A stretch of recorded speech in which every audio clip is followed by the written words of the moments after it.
Hello everybody, it's hobbitsizz and welcome to another lore video. In today's video, instead of making a new deck, playing it out, which I will do in future videos, I decided to go a little bit of a different route today, and I want to talk a little bit about deck building. Like, I've been making a lot of decks for a lot of videos, so I feel like I have a little bit of insight on some like general factors to consider when making a deck and some like things to look for to like speed along the process of deck building and to get you kind of like a solid starting point, right? Because deck building is something that evolves as you play the game and evolves as you learn what the meta is and certain counters that you need to include. So there is a step of the deck changing over time based on what you're playing against. But it's important to also start with a good foundation for the deck. And that's kind of where we're focusing on right now is like foundation. It's, all right, what's the first thing I do? Not the first thing you do to make a deck, but once you like have a deck, right? Like what's things that you look for? What's something that maybe some general themes that will help you when deck constructing. So we're going to get into that. You notice the video is split nicely into all these different parts along the bottom, the YouTube video, so you can click and choose whichever part you want to go off of. So first thing we're going to talk about, we're going very general and we're working our way in. So very generally, first thing is going to be ratios. So we're going to talk about ratioing spells, units, landmarks, etc. So we're going to look through some decks, and we're going to look at some like all these decks I made or have imported decks that I use, etc. And we're going to look at like general themes of, okay, like what's proper for like ratioing. And so looking at, things pretty brief, I can't talk. Looking at things pretty briefly, you can see kind of a correlation if aggro decks generally want more units. I don't have many aggro decks on here, but aggro decks are generally very more unit intensive, usually on the lower curve of things. But aggro decks, you'll want more units. Mid-range decks, you'll find there's usually a sweet spot, and we can look at this. So this Trundle deck, it is a mid-range deck, but it has control elements to it. But it has 22 units, not including champions, and 18 spells. And generally for a mid-range deck, you want to find around that. You shouldn't have less than 20 units, I'll say, unless your game plan is more like combo oriented, like a Draven Riven deck, which is very like combo focused, right? The deck can sometimes run less than 20 units and be fine. But if like for mid-range decks, you oftentimes will want to run about 20 to 24, 26 units, with the rest of it being split between spells and landmarks as you see fit. Spells are a little more variable depending on your deck, but we'll just stick with like units, right? The whole thing is you need to have be able to reliably draw units to defend yourself and build up a board presence. So that's kind of mid-range decks, right? If we look at more a control deck, so the Runterra deck is a little bit more control-y, and we can see that this number is still 20, but the number is going down. So this is only half the deck is units, half the deck is other things. And so control decks are a little more open with being able to like have less units in their deck and still get away with things. So like my Yasuo Malphite deck, right, which is more of a control-y deck, you also see has 20 units in it. So if we go to like, what other decks do I have in here? So like the Zillion deck that I made with Twisted Fate. So if we look at this ratio, we have 22 units. And so because this is a mix between like control-y and mid-range. So I'm not saying it's a baseline. I'm not saying that's the exact thing to do all the time. But if you're looking at your numbers and you're like, my deck has like 10 units in it, and you want to build a mid-range deck, that's not going to work, right? You need probably over 20 units. I'd say between like 22 to 28 is a very good range for a mid-range deck. And if you're going, 28 may be a little high, but if you're going like for an aggro deck, you probably want like 26 and above. And if you're a control deck, you're probably looking at like 20 and lower. This is all excluding champions. For a mid-range deck, you're probably looking, or for a control deck, you're probably looking at 20 or fewer. So just a general baseline thing. So if you're like looking at a deck, which say my Kahiri deck, right? I'm looking at this. There are exceptions, and I'm going, this has 3 units and 25 spells. I already know that this deck performs poorly. And we can just look at the ratio right off and we go, okay, we don't have enough units to play. Like this is like some things like landmarks are kind of substituting it, so maybe we can say like this has 6 units or 9 units, but even so that's pretty low. So we can kind of say that, all right, this probably will need some tuning because it has too few units and not able to develop enough board in order to block effectively. So that's point number 1 for deck building. Point number 2, which is I feel like point number 2 has kind of almost like a more clear-cut thing going for it, and that's ratioing in decks. And now ratioing in decks there's a general rule that I follow anyway, which is like the general rule is kind of clear-cut, but then there's a lot of specific scenarios which it doesn't. It's kind of like some rules in like the English language, right?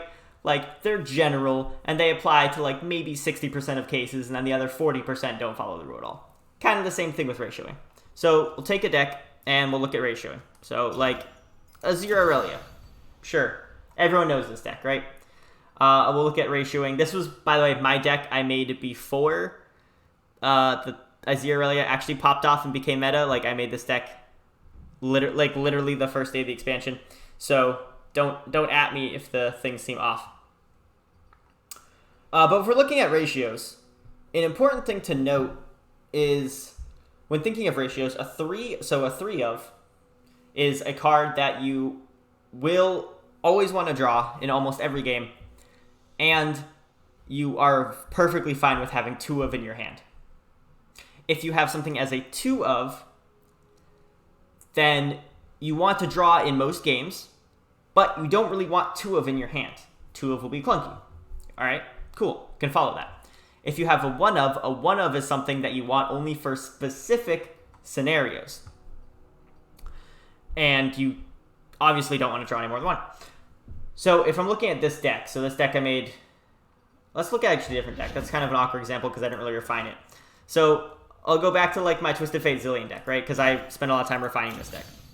So if we go back to this, I can see that, so for ratioing, right, I got 2 warning shots.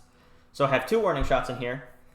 The general rule of, do I want to draw 2 warning shots? Am I okay if 2 warning shots are in my hand? The answer, no. It's a waste of a card. You almost never need 2 warning shots. 1 warning shot is great to activate things like Riptide Rex and Monster Harpoon, but 2 warning shots, the second one's usually a waste.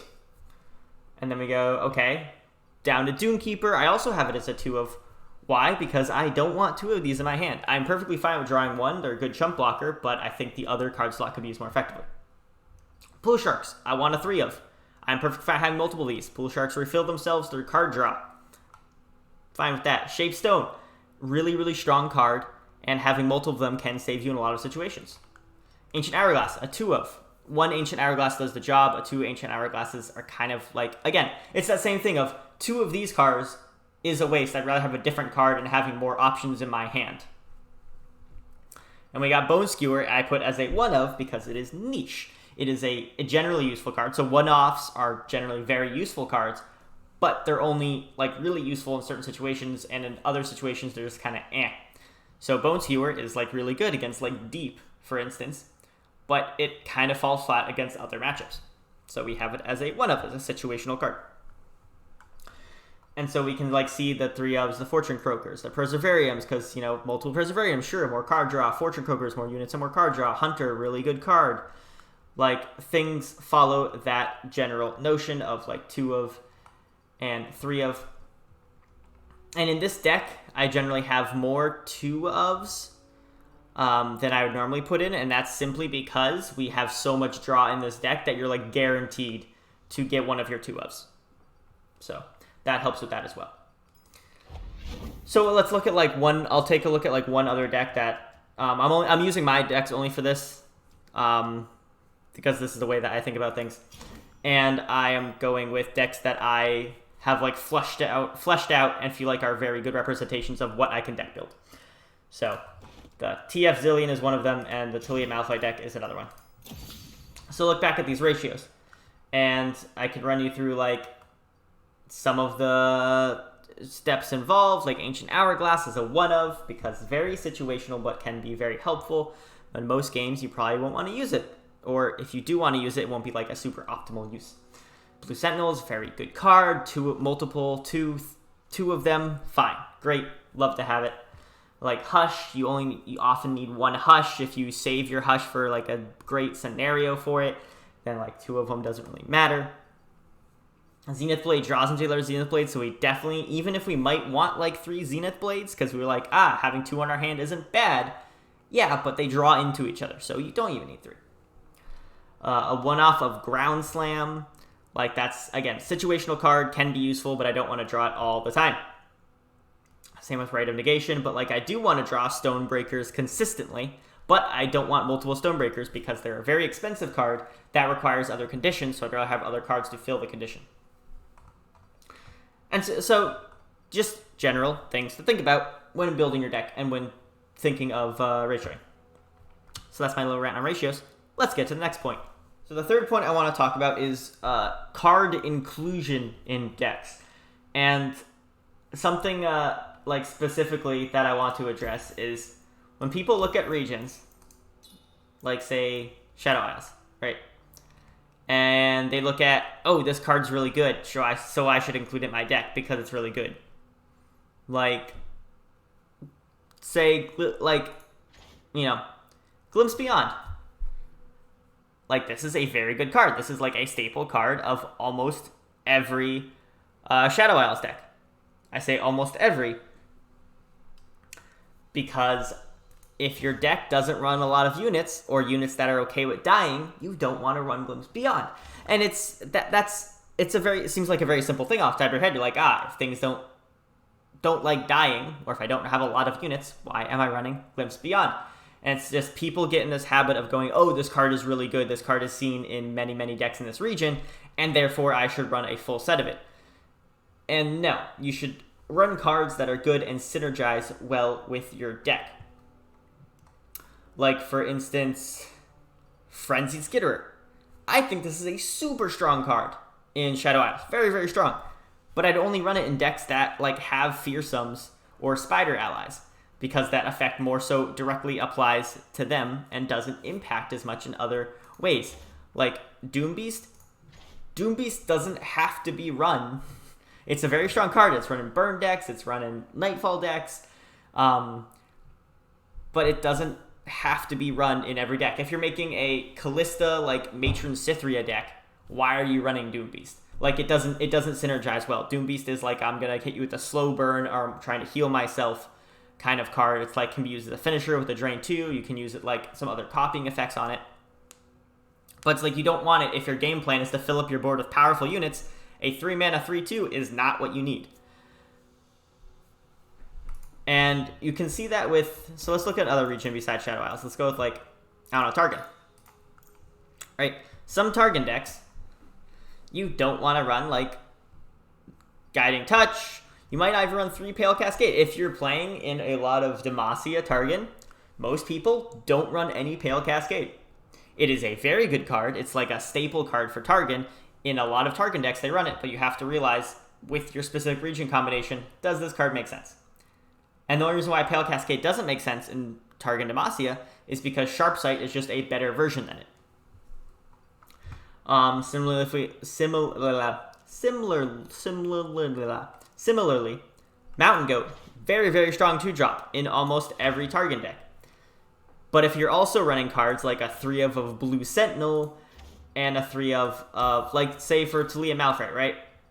I wouldn't run Mountain Goat in that, because while it's a very strong 2 of card, I'm making a Targon deck, so why don't I run the very strong 2-drop? It's because, well, we have another strong 2-drop with Blue Sentinel that synergizes with our deck, and Rock Copper, which also synergizes with our deck. And you don't want to fill too many 2-drops in a spot. You don't want to have like 8 2-drops unless you're going for a very like aggressive style deck. So the Mountain Goat then doesn't really make sense. It's a good 2-drop, but it doesn't synergize with a deck. So that's just general things. When you're looking at a deck and you're looking at what cards to put in, you can definitely start by just taking the best cards from the regions and just slapping them in.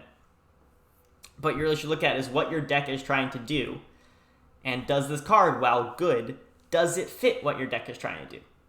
And if the answer is, well, I mean, kind of, then don't put it in. I'm sure you can find better things to put in.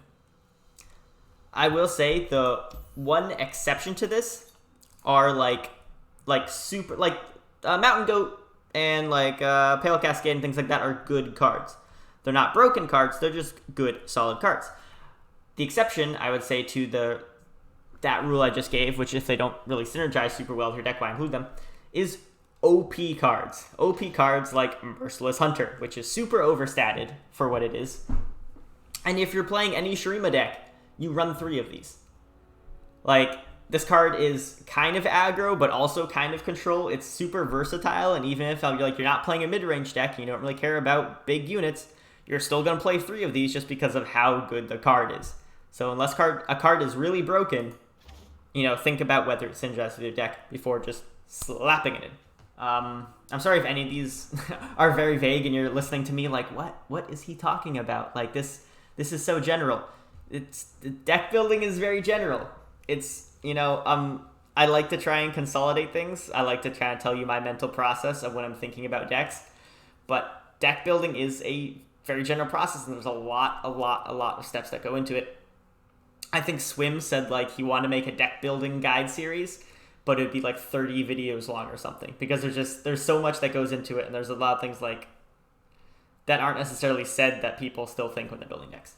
But hopefully these couple tips guide some of the newer people to making decks that work a little bit better, or if you already make a lot of decks yourself, and you just, and you've been playing for a while, maybe you make a lot of decks, but maybe, some of these ideas are new to you and you want to try using them and see if they grant you success, go for it. I'm really happy to share my knowledge with you guys on how I play the game. So, with all of that being said, thank you guys so much for watching. I'm going to keep saying this until we get there, but we're almost at 500 subscribers. Very, very close. 500 subscribers. Definitely the milestone I'm looking forward to. So I'm really, really happy that we are almost there.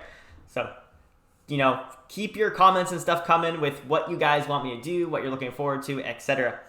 And I will see you everyone in the next video. Peace.